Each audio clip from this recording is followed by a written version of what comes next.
G'day to all my friends and family, and welcome to Jim's 5am Club. And it's an overcast day again, a little bit of a breeze. It's just blowing south there, isn't it? From the south, south westerly, which is a bit unusual.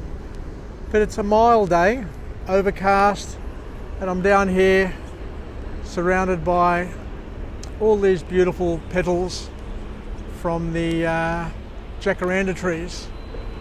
It's that time of year where the jacarandas down here at Circular Quay are in full bloom, and it's a beautiful time of year. Anyway, let's go on a walk and talk, and I want to have a chat to you about a topic which is near and dear to my heart.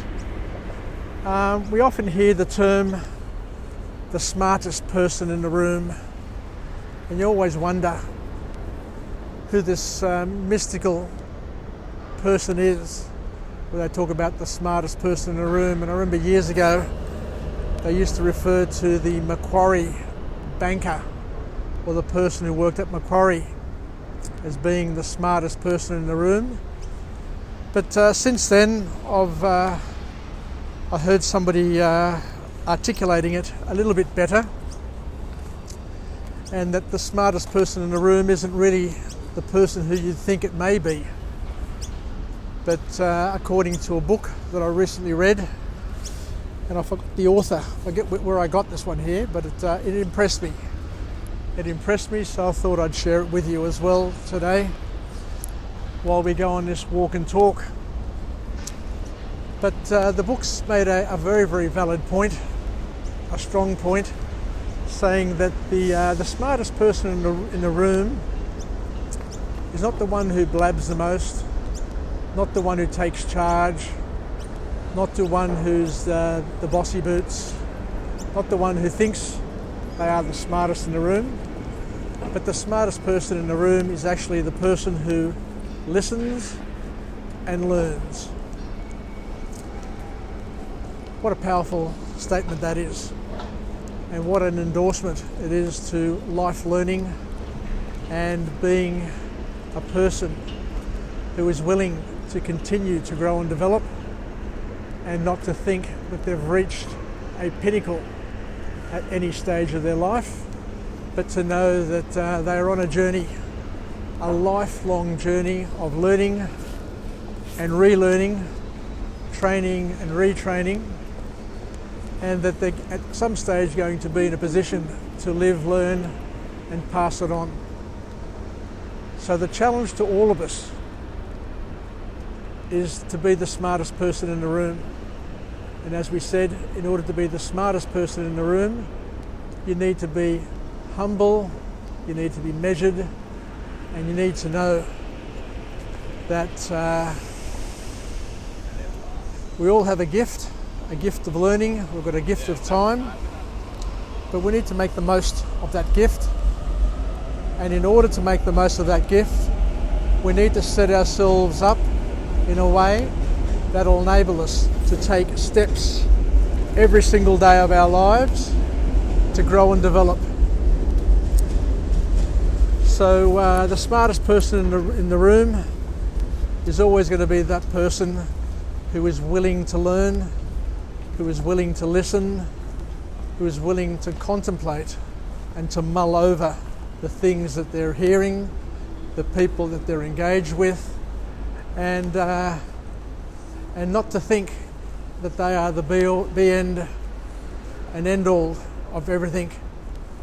Not to think that their word is the final word, that they know everything, that their perspective is perfect. Because a lot of these people who think that they know everything, the pompous ones who talk with an attitude or talk with an accent, that seems to indicate that they are the oracle, the one who knows everything, are really the ones who are in for the biggest shock of their lives.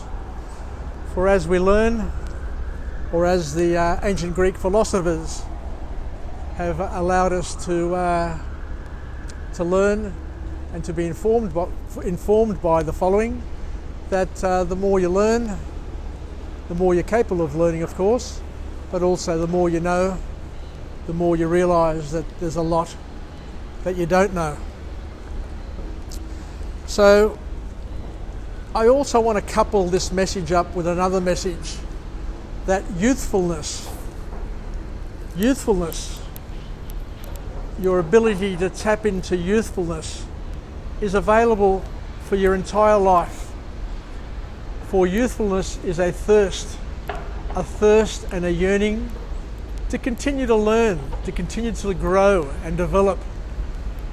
So if you want to stay young, forever young, then you need to be curious, you need to be open to learning, you need to be able to add the unknown to the known, and to continue to join the dots, and not to think that you know it all, not to show off with your knowledge and to basically impose on family and friends your views, your opinions, even if you think you're right. As we said, the smartest person in the room is the one who listens. Because I went to a seminar once, and I think it was Steve Covey who said that the reason God gave us 2 ears and 1 mouth was to use them in those proportions, to spend more time listening, thinking, and then, of course, using your mouth to voice your opinion, to share your views, to share your knowledge, and to pass it on. So a wonderful lesson, a very, very empowering lesson, and something that'll give us the energy to keep on going, because life is challenging, problems never end and are compounding.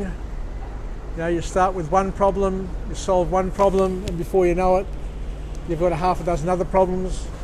And we learn with time that the more problems you solve, the more problems you welcome into your life. But it's important and something to embrace. You know, don't shy away from problem solving. Don't shy away from having challenges in your life and issues, and welcome the opportunity to use your head, use your experience, use your network, use your ears to listen for clues, listen for lessons, and most importantly of all, to implement where possible your learnings, and to help others around you in a loving and a caring way, not a pompous and egotistical way. Anyway, let's finish up with a positive affirmation. I'm alive, I'm well, and I feel absolutely great. To my friends and family, stay connected, stay relevant, and most importantly, commit to yourself to be a life learner. Learn a new thing every day. Try and learn a new thing every day. But more importantly, in order to enhance your learning, you've got to also be in a position to try and pass it on, to try and teach a new thing every day. So it's a double whammy. By teaching a new thing every day, you're reinforcing that thing in your own mind. You're learning it better than what you would have learnt it had you not taught it. And you're also holding on to it, because by forcing yourself to teach something, by forcing yourself to learn it to a certain degree where you can pass it on, helps you retain it, helps you know when to emphasize it, and to be that lifelong teacher, the lifelong learner, and to encourage others, to encourage young people to continue the zest for learning, but also to remind the elderly people around us that their learning hasn't ceased just because they've finished school, just because they haven't been to university, just because their kids have grown up and grandkids have grown up, they too can continue to be students of life and to make the most of every opportunity and to try and apply their knowledge, try and grow their knowledge, and try and use their knowledge to see the world in a better light and not to be negative, not to be disruptive, and not to spend their time trying to prove everybody wrong and to invalidate all of those around them in order to feed their egos. Take care everybody, Yasas, Asagapao.